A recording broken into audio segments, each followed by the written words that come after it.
crazy.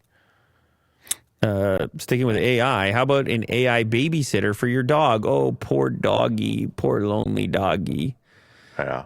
That's quite a large contraption here. A new smart device called Companion bills itself as an all-in-one nanny and tutor for your dog. Train my dog. Yeah. Train my dog nanny. Stimulating and entertaining Fido while you work.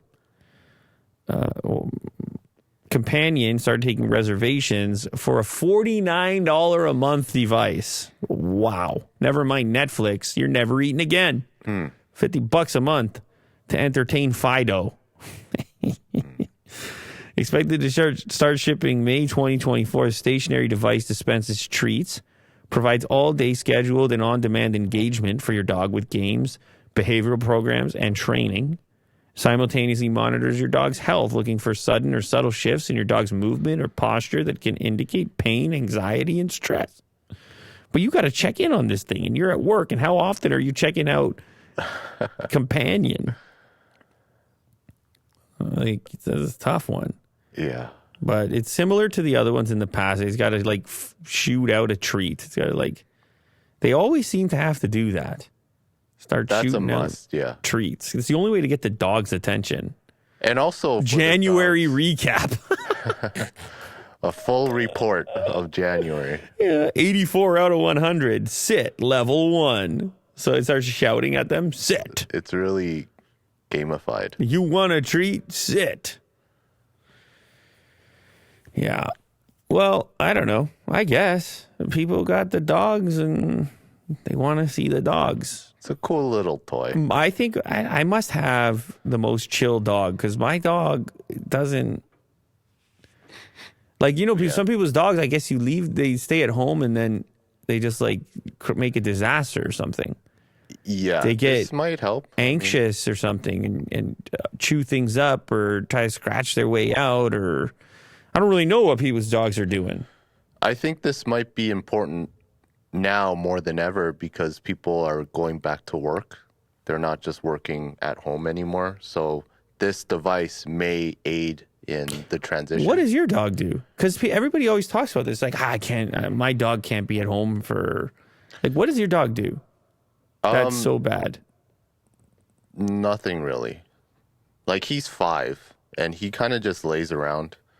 He does the same thing he'd do if you were there. He'll be more excited if I'm there.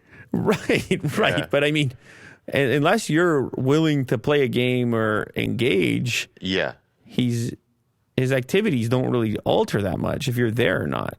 Yeah, just looks around, dog stuff. Right.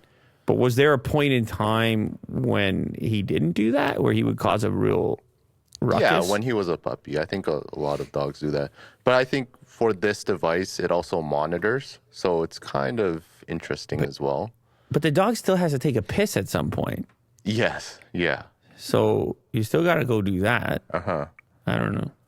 It's a pretty wild device. Will people pay $50 a month for that? As a trainer, I'm more curious about that. Huh. That's tough. Yeah. It's the subscription fee, isn't it? $50 a month. Dude. I don't think it's that bad. No? I don't know. I could be wrong, but I just don't know who is budgeting that $50 a month for. Are they comparing it to having a dog walker or something? Because you could probably get that for, what do those cost? Somebody just come take the dog for a walk. It's a lot of money. Is it? Yeah. It's a lot of money for like a day, for like an hour walk. What's it going to cost you? Could be $15-20. Really? Yeah. Per walk? Yeah. That's a premium. They come to the house, they open the door. Well, I guess if it's an hour long, I don't know, they don't really need an hour. Yeah. Could be a 10-minute walk. This won't do that. It won't. I mean, that's the next thing it's going to do. You got to put wheels on it. Yeah. It's got peg legs. Yeah. All of a sudden, you're just watching everything from a distance. Yeah. It's just my robot's taking my dog for a walk. Look at how great they are getting along. Yeah. Yeah.